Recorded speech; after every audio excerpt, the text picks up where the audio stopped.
Bruce a total lifetime dedication to his art. He could take care of business, but he had a very active sense of humor.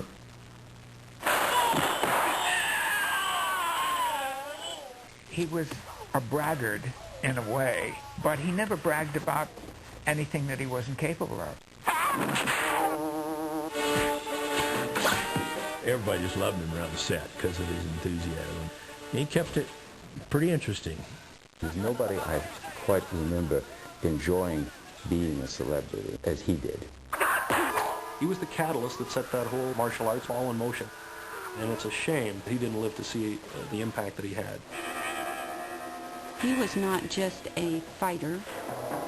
Bruce was a philosopher and a teacher. All type of knowledge ultimately means self-knowledge. As an actor, as a martial artist, as a human being, all these I have learned from martial art. Bruce Lee, o Dragão Imortal. Sua paixão e talento o ajudaram a se tornar um dos maiores astros de filmes de ação que o mundo já viu. Ele foi um dos primeiros atores a unir com sucesso as culturas oriental e ocidental. Mas, para Bruce Lee, sua vida pessoal mostrou-se mais dramática e intensa do que qualquer trama fantástica. E embora seu estilo venha sendo imitado, a marca indelével deixada por ele há quase 3 décadas nunca foi reproduzida. Em 27 de novembro de 1940, na hora e no ano do dragão, a criança que seria conhecida como Bruce Lee nascia em São Francisco, na Califórnia. The dragon in the Chinese zodiac is a mythical creature. It has a fierce temper, it has tremendous power, it is quick, it is elusive, it is everything that is exotic, and that's fit Bruce Lee to a T. Seu pai, Lee Hoi-chuen, era um famoso ator de cinema e teatro que atuou na companhia de ópera cantonesa. Sua mãe, Grace, era uma chinesa tradicional cuja natureza supersticiosa a levou a temer pela segurança do filho recém-nascido. Because his mother had lost a male child previously, it was believed that that was an omen. For that reason, she called him Sai Fong, which is like Little Phoenix, which is a feminine name, in the hopes that the spirits would think it was a female child and therefore bypass him and let him live. Mas foi o nome dado pela enfermeira do hospital que prevaleceu, Bruce. Em 1941, quando a guerra na Europa ameaçava atingir o sul do Pacífico, a família Lee voltou para Hong Kong. Enquanto Hong Kong sofria as agruras da Segunda Guerra e da invasão japonesa, Lee continuava a trabalhar como ator. Com a carreira em ascensão, o pai de Bruce o levava com frequência às gravações. Aos 6 anos, o novo ator foi escalado para o primeiro papel falado, visto aqui neste trecho dublado de Kitty Chong. Here you are, sir. You like that, Shanna? I sure wish I could throw a knife like that. I guess that's when it all started. The director, my father, even my father being an actor, I mean, they all said that he was a natural. Wait, you can't go out now. There's police all around. Já nos primeiros filmes, o garoto demonstrava o charme, carisma e expressão corporal que marcariam suas futuras aparições na tela. If you look at some of his childhood roles, there's the thumbing of the nose, and there's that sort of grimace that he did when he got mad, and all of these carried over into adult roles. But that was really Bruce. I mean, later he would say that was honest self-expression. Apesar de míope e fraco quando criança, o jovem ator estava crescendo para se tornar um adolescente bonito, confiante e até mesmo arrogante. Além do gosto pela interpretação, Bruce também criou amor pela dança, vencendo vários concursos de cha-cha em Hong Kong. Para um ator e dançarino jovem e bonito, era difícil crescer na Hong Kong do pós-guerra. As gangues dominavam as ruas e Bruce era sempre forçado a enfrentá-las. Mas ele gostava de desafios e defrontou seus inimigos de cabeça erguida. I remember when Bruce was about 14 years old, he always did like to fight. So there was a group of students, classmates that didn't quite like him. So one day when he walked out of school, they just jumped him and beat the heck out of him, you know. I guess he felt that he had to defend himself. Em uma dessas lutas, Bruce bateu no filho de um membro da temida gangue Trindade. Com medo da retaliação, os pais o matricularam em sua primeira escola de artes marciais. Já sob os cuidados de Ip Man, mestre de artes marciais e filósofo, Bruce foi treinado para ter disciplina e autocontrole. Beginning in his early teens, he became involved with Wing Chun Kung Fu, which was a form of martial arts. And this was a philosophy that was very much about finding your power and delivering it in a very efficient way. Para a angústia dos pais, as brigas de rua de Bruce continuaram e a violência nos confrontos estava aumentando.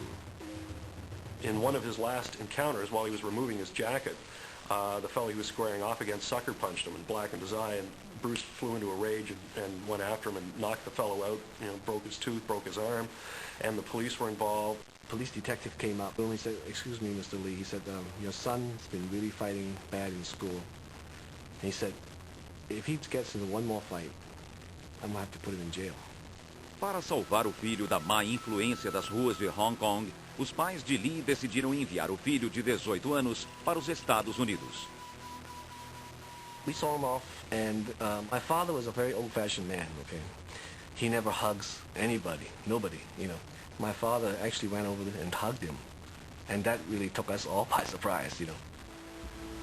Já em sua terra natal, Bruce se estabeleceu em Seattle e logo conseguiu trabalho no restaurante de um amigo da família, Ruby Chow. Mas o rebelde adolescente estava convicto de que seu destino ia além de servir mesas em Chinatown. Matriculando-se na Universidade de Washington, iniciou o curso de filosofia. Ao combinar os estudos com as artes marciais, Bruce criou a reputação de mestre no campus. Logo, amigos e colegas passaram a procurá-lo para ter aulas. When we first started out, he didn't charge anybody. And he never probably would have, but Bruce used to get frustrated, and so we finally said, "Look, Bruce, why don't you start a school and charge us money, and then you can go out on your own." Em 1963, ainda na faculdade, Bruce abriu o Instituto Jian Pen Kung Fu.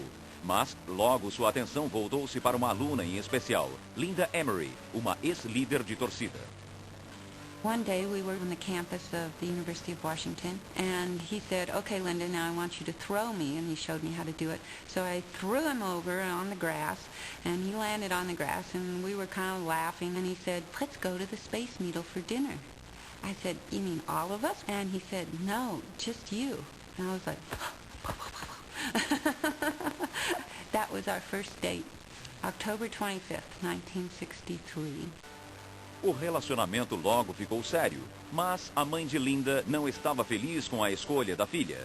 Casais interraciais não eram bem aceitos nos anos 60, e a senhora Emery duvidava que um estudante de filosofia pudesse dar uma vida confortável à filha. Determinado a provar que ela estava errada, Bruce trabalhou duro para estabelecer uma franquia de escolas de artes marciais. Em 17 de agosto de 1964, Bruce e Linda estavam casados. That was one time in my life I knew that I was doing the absolutely right thing.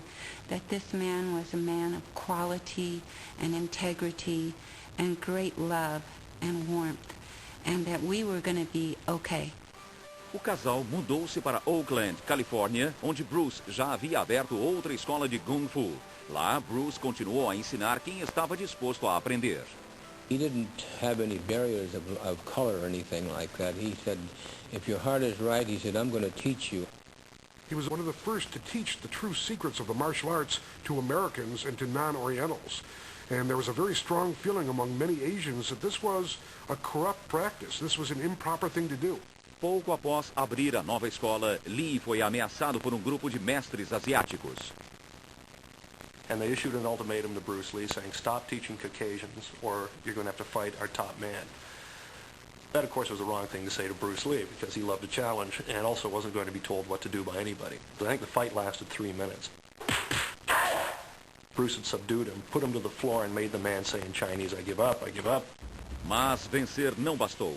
Sentindo que deveria ter finalizado a luta em segundos, não em minutos, Bruce passou a desenvolver um método que revolucionaria as artes marciais. Bruce Lee took a hard and objective look at the art of combat. And he came away with it with some very profound truths, such as it is constantly changing. You cannot expect to fight in a one-dimensional aspect when fighting is multidimensional. Be formless, shapeless, like water. Now you put water into a cup, it becomes the cup. You put water into a bottle, it becomes the bottle. You put it in a teapot, it becomes the teapot. Now water can flow or it can crash. Be water, my friend. Lee também esperava que as artes marciais combatessem o racismo ao preencher a lacuna existente entre as culturas oriental e ocidental. E quando ele foi convidado a se apresentar no campeonato de karatê de Eddie Parker, em Long Beach, Califórnia, abismou a plateia com o famoso soco de 2 centímetros. He would tighten his fist and just deliver that 1-inch shot of impact. But during that short distance in time, he would generate all of his body weight into the point of impact. And he said, let me show you something. And he turned to Tom, to my teacher, who was then one of Parker's black belts. And he gave him his little kicking bag. He kicked Tom the length of a swimming pool and into a flower bed. I was impressed, to say the least.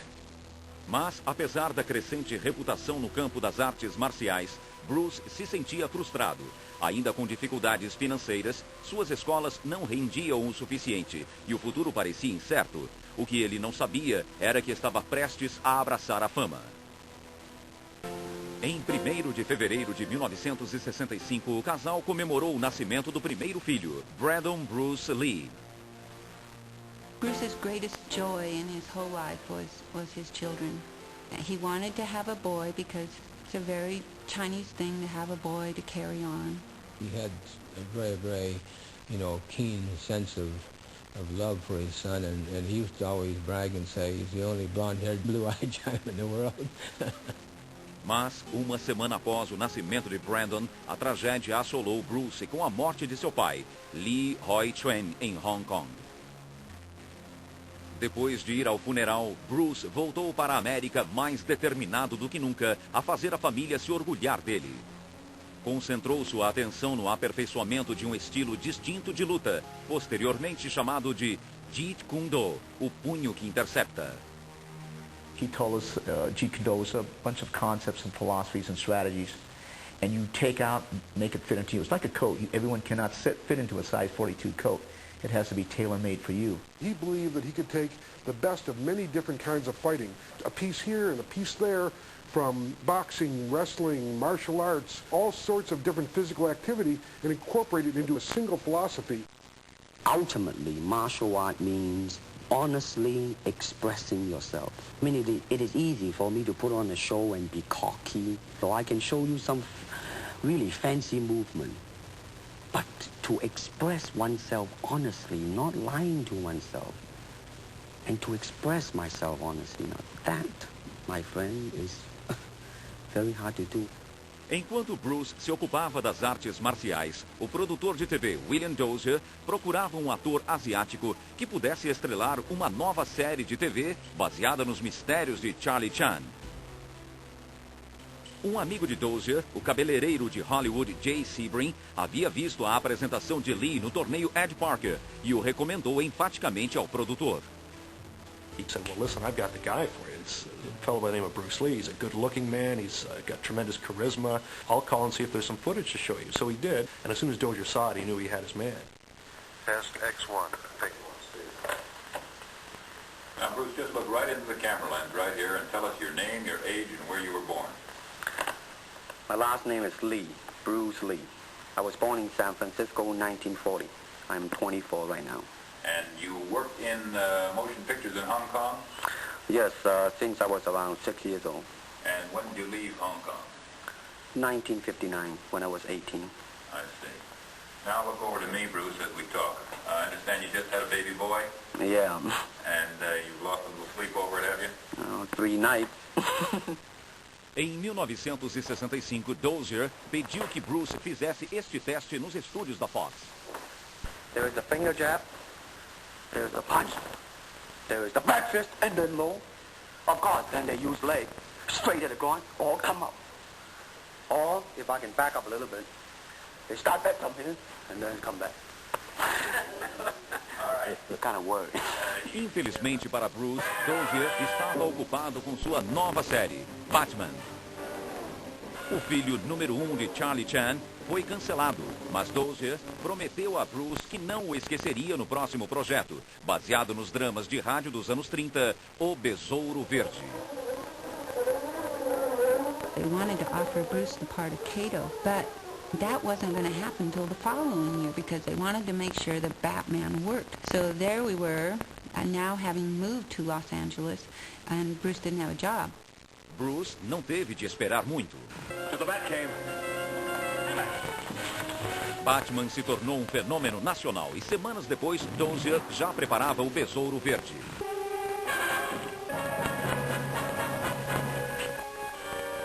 No need for panic, Mr. Smith. After all, we're both on the same side of the law. Just cut us in on your racket. That's all we are after. Racket? It's getting late, boss. If we're going to be partners, Mr. Smith, we mustn't keep secrets from one another. Everything on a table where we can all see it. Impressionados com a presença de palco de Bruce e também com sua atuação, os executivos da ABC aceitaram a escolha de Dozier. Lee faria Kato o chofer justiceiro. And now, to protect the rights and lives of decent citizens, rides the Green Hornet. Quando a série estreou em 9 de setembro de 1966, Bruce saltou para as telas e para o estrelato. He went from being a martial arts instructor to someone that everybody watched from prime time in North America. No one had ever seen anything like that. Soon the fan mail Bruce was out pulling that of the star. Estrelando no papel do milionário editor Reed Reed, cognome Besouro Verde, estava o arrasa-corações Van Williams. No more tricks, Carly. I'm here to talk business. The thing that impressed me about him then is, as always, was his intensity. You know, he was very, very intense. You know, if we ever meet up with that masked Kung Fu man again, I want him. But a very nice gentleman. Take it easy, miss. We won't hurt you. From that moment on, Bruce and I kind of started working on a friendship all through the series. Após anos de insegurança financeira, Bruce passava a fazer parte de uma série de TV e, embora seu papel fosse secundário em relação ao de Van Williams, ele estava determinado a não fazer de Kato um subordinado. He didn't want any chop-socky or pigtail or bowing and scraping and that kind of thing, the way that Chinese had been portrayed. So that was his rule, that he would not do any roles demeaning to the Chinese culture. Perfeccionista, Bruce esforçava-se para tornar as cenas de luta cada vez mais reais. Kung Fu is Kung Fu. It's not child's play. Mas logo percebeu que não seria tão simples. We had to slow up his action because we found in the test that he was moving too fast for the speed of the motion picture film. People may not realize he could have been faster than he was.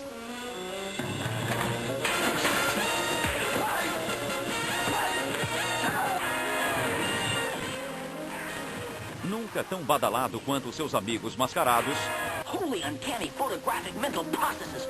O Besouro Verde não conseguiu segurar a audiência no horário nobre.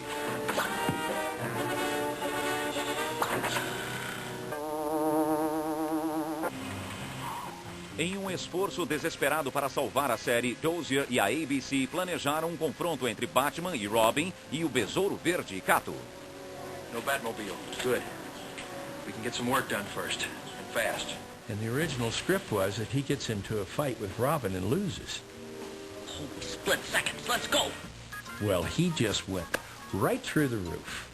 And he said, there is no way I'm going to get into a fight with Robin and lose. Bert had told everybody, you know, he's a big black belt and big tough guy. And Bruce had heard all about this. So he was going to play his Chinese water torture game on him.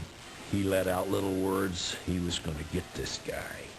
And Bruce comes in and he gives him the silent treatment, you know, and he's grumbling around and this, you know, Bert thought he was just going to lose his temper and just destroy him.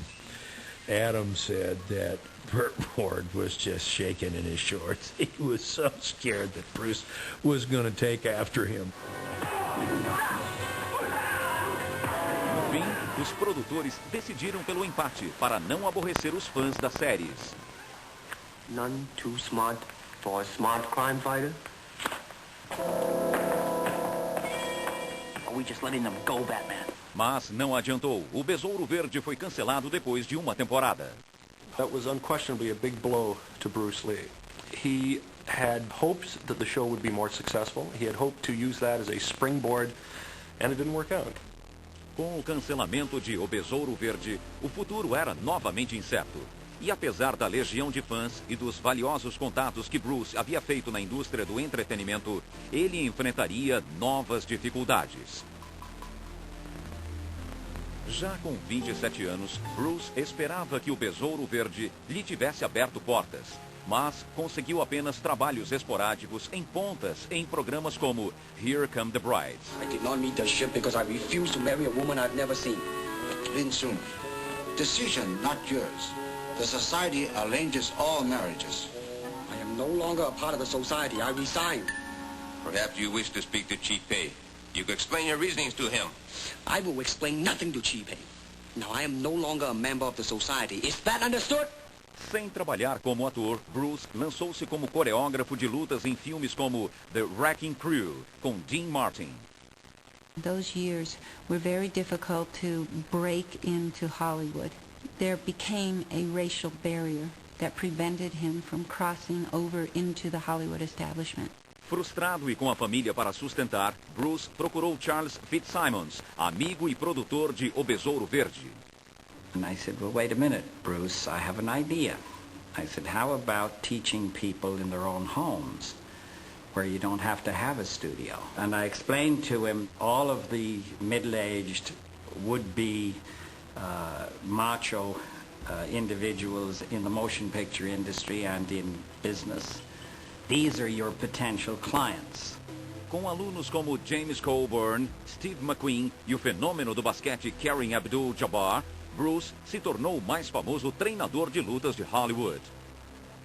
He was not like most of the other people in the martial arts who had a tendency to be very formal and stiff. He's very down to earth, very American when you're working out, and he always wanted to make the most use of your time together with him. You had to have done your homework and be ready to go. Mas de todos os alunos de Bruce, o favorito era o filho Brandon. Brandon was a mostly-tone, couldn't sit still little kid. And as soon as he could walk, Bruce was having him learn kicks and punches and all that kind of thing. And Brandon had endless amounts of energy, just like his dad. O mesmo orgulho que Bruce tinha do filho também nutria pela filha Shannon, nascida em 19 de abril de 1969. She was as much a girl as Brandon was a boy. Shannon just had Bruce around her little finger. Daddy's little girl. It was like an angel had come to live at our house when Shannon was born. It's funny, but I guess when Bruce Lee is your dad, he's your dad. We weren't the sort of kids that went around saying, well, my dad's Bruce Lee, and he could, you know, beat up your dad.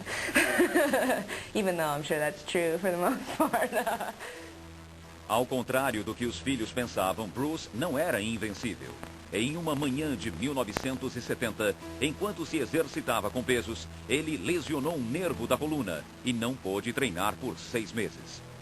Frustrado, concentrou sua energia no aperfeiçoamento do Jeet Kune Do e começou a escrever em profusão sobre cada aspecto das artes marciais. Os médicos tinham péssimas notícias para Bruce. Disseram-lhe que jamais voltaria a lutar. Determinado a provar que estavam errados, Bruce, após se recuperar, iniciou uma exaustiva rotina de treinos. What he did, again, turning a stumbling block into a stepping stone, he wanted to see just what the limitations and capabilities of the human body were. He would do 2,000 punches a day, 1,000 kicks a day. He would run 3 miles and get on a bike and bike 15 miles. All of it was pushing to see what the human body was truly capable of. Ansioso para voltar a atuar, Bruce trabalhou junto ao roteirista Sterling Siliphant e ao ator James Coburn no projeto de um filme chamado The Silent Flute.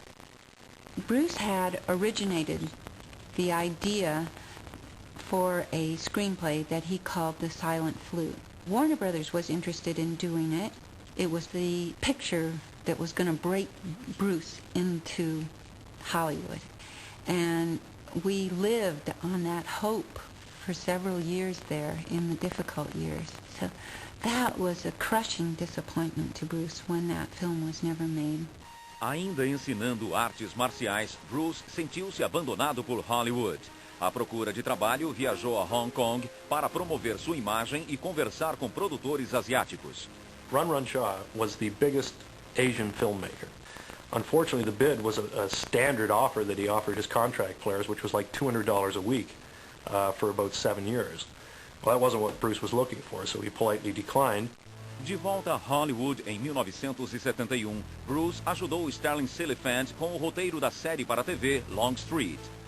Com participação especial como mestre de artes marciais, Bruce foi bem recebido pelos produtores, que lhe ofereceram um papel fixo. Mas na época, a fama de Bruce na Ásia havia crescido muito. Ao retornar a Hong Kong, o ator ficou surpreso quando soube que o Besouro Verde havia se tornado extremamente popular. Os fãs referiam-se à série como o Show de Kato.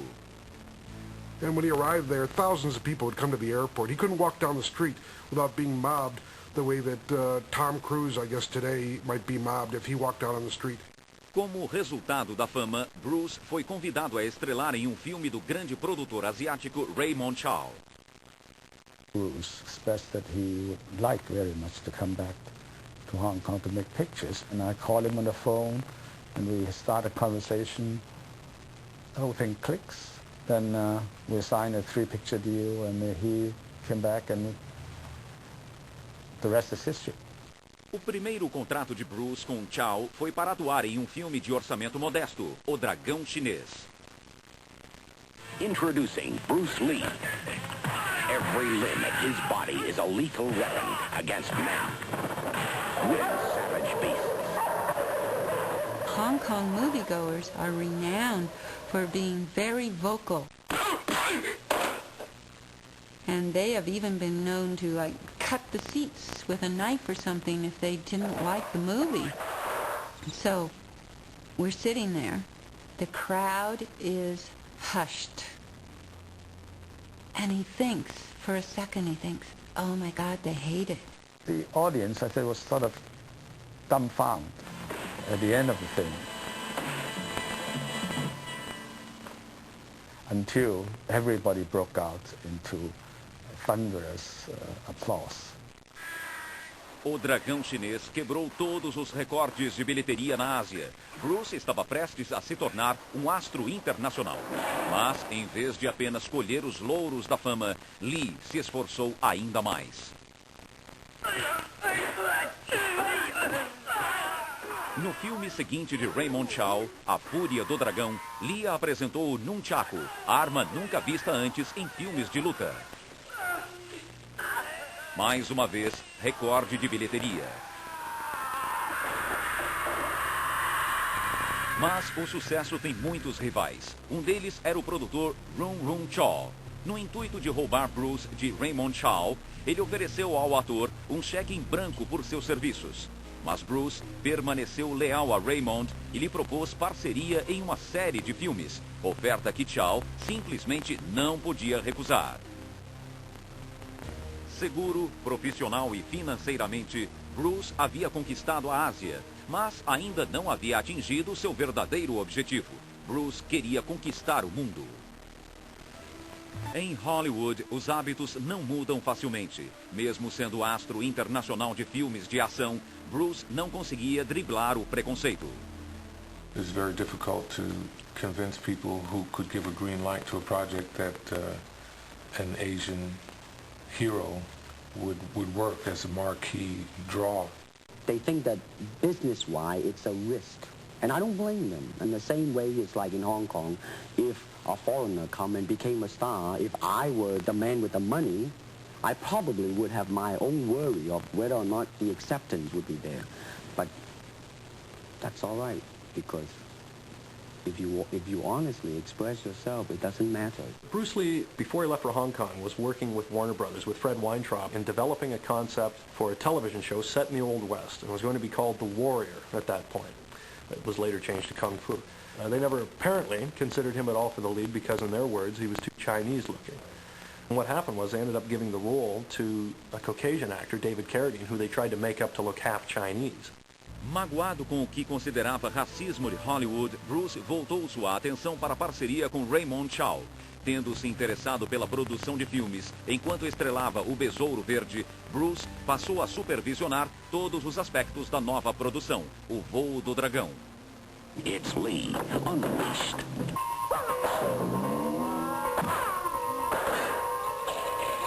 He wrote it, he choreographed it, he starred in it. He played percussion and the music for the film. He had about 8 hats on, and it was his first ever directorial debut. Lee, unmarshalled. Bruce recebeu a tão desejada liberdade para criar e assegurou que sua performance e a do filme atenderiam às expectativas do público.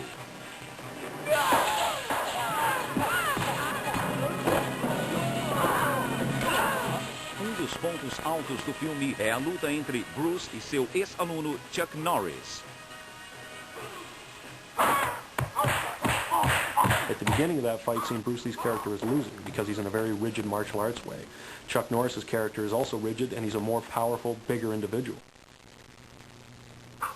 Bruce at that point changes tactics and starts bouncing around like Muhammad Ali or Sugar Ray Robinson and being non-telegraphic, and as a result, Bruce Lee emerges victorious. Bruce stressed the need to show the ability to adapt instantly to whatever the situation was in front of you. O Voo do Dragão bateu novo recorde de bilheteria e semanas após o lançamento, Bruce já preparava a coreografia do filme seguinte, No Jogo da Morte. Co-estrelando está seu amigo e ex-aluno, Kareem Abdul-Jabbar.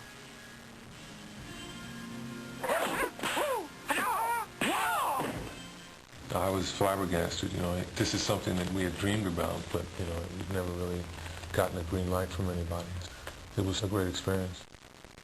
Mas, antes do fim das gravações, Bruce recebeu o chamado que tanto esperava de Hollywood. Ele faria o primeiro papel principal em um filme americano, Operação Dragão. Seria um filme de ação de grande orçamento que consagraria Bruce e os anos de dedicação à sua arte. Mais do que nunca, Bruce era considerado o praticante número 1 de artes marciais no mundo, dentro e fora dos estúdios. Some kid was sitting on a wall questioning whether he was just an actor. Well, could he really do any of the things that he had been doing? And Bruce walked close to him, and then it was just snap, and he hit him. And the kid had a bloody nose and raised his hands, and that was it.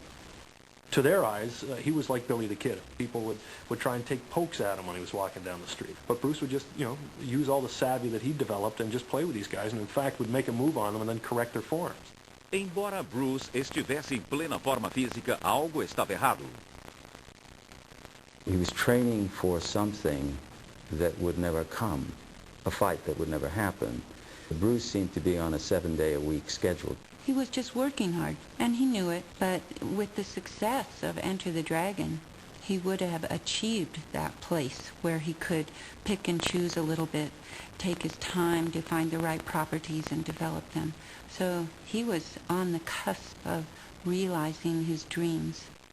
Em 10 de maio de 1973, enquanto editava Operação Dragão em Hong Kong, Bruce sentiu tonturas e desmaiou. Levado para o hospital, o ator parecia à beira da morte, embora os médicos não soubessem por que motivo. Após vários exames, ele se recuperou e voltou a trabalhar.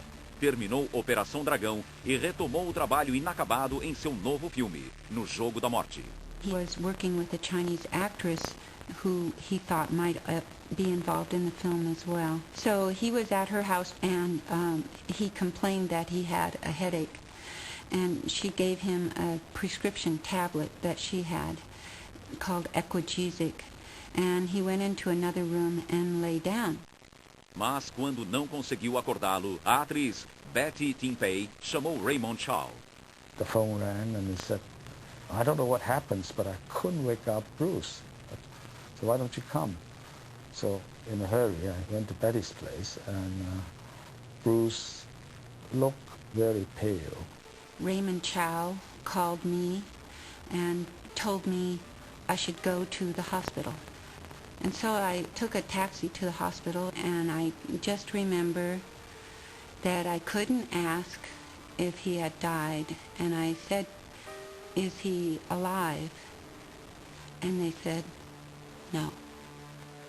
Em 20 de julho de 1973, aos 32 anos, o mestre Bruce Lee morreu. We were shocked. I definitely was shocked. My mom was, of course, she was torn apart really bad. Because she was so proud of Bruce. And here was a man in the peak of health, and one day he just expired. No car accident, no external source, no great illness. And so people needed to find a reason. Quando a notícia se espalhou, surgiram rumores de que a morte não foi acidental. Alguns se perguntavam se ele fora assassinado. Outros imaginavam que talvez pudesse ter sido alvo de gangues de Hong Kong ou fora vítima de uma maldição de mestres asiáticos furiosos por Bruce ter revelado os segredos da luta aos ocidentais. As far as rumors of a curse or rumors of this and that, there's just no bearing. I mean, I suppose when someone passes away, you can say whatever you want. You could say he was done in by gremlins, but there's equal evidence for gremlins as there is for a curse. A autópsia revelou que a causa da morte foi um edema cerebral, um inchaço do cérebro, uma reação alérgica ao medicamento tomado para a dor de cabeça. The scientific medical evidence was extremely clear. So you may call it a freak accident, but absolutely nothing else. Nos dias seguintes, mais de 20 mil pessoas se reuniram nas ruas de Hong Kong para homenagear o astro. Após a missa, seu corpo foi levado a Seattle, onde Bruce e a esposa se conheceram e se apaixonaram. No funeral estavam os amigos James Coburn e Steve McQueen, que carregaram o caixão. Aos 32 anos, Bruce Lee deixou esposa, 2 filhos e um legado inesquecível no mundo do entretenimento e das artes marciais. Mas, ironicamente, foi nos filmes em que não apareceu que sua lenda se perpetuou.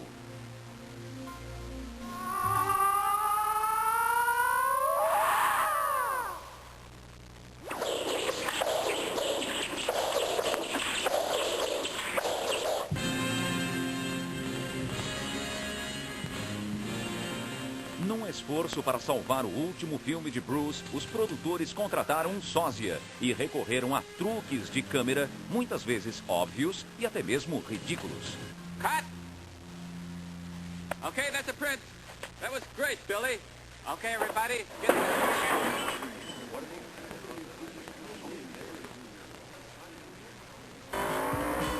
Os recursos usados não impediram que, no Jogo da Morte, fosse um grande sucesso financeiro.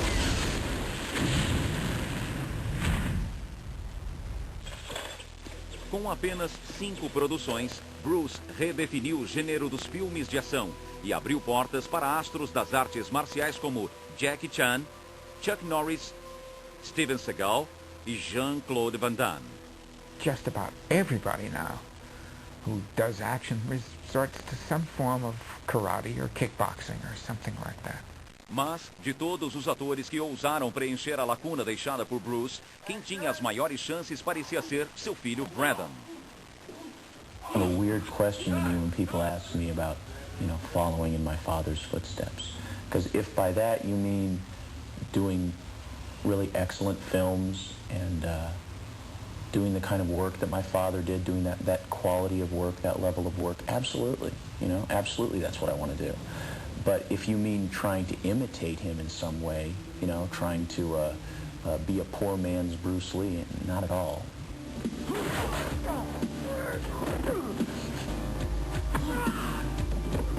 I started learning martial arts with my dad right about the time I could walk, and we moved from Hong Kong to Los Angeles a lot when I was growing up as we were following my father's career around. And the thing is, I always think to myself, no matter what happens to me in my career, it's probably never going to get as weird as it already was. Após trabalhar em alguns filmes de sucesso modesto, o jovem ator parecia estar à margem do estrelato, exatamente como o personagem central do filme, O Corvo. Mas, em 31 de março de 1993, quase 20 anos após a morte precoce do pai, Brandon Lee foi morto acidentalmente no cenário por uma bala oriunda de uma arma não checada. E assim como no Jogo da Morte, O Corvo foi finalizado com sósias e efeitos especiais. Infelizmente, as bizarras circunstâncias que envolveram a morte de Brandon fizeram apenas fomentar o mito sobre a misteriosa maldição. With Brandon's death, there was a resurgence of the rumors about Bruce's death. There was a rehashing of them in the public again. And there was an attempt to connect the death of Bruce and Brandon. And really, that's a great disservice and a great tragedy, trying to connect it up with curses and falsehoods and rumors is not right. Brandon's death was the result of the most unfortunate and unlikely, freakish chain of events than that could ever be imagined. In a way, I'm glad that Bruce was not here to see this happen to Brandon, because it would have hurt him so badly, as it has all of us.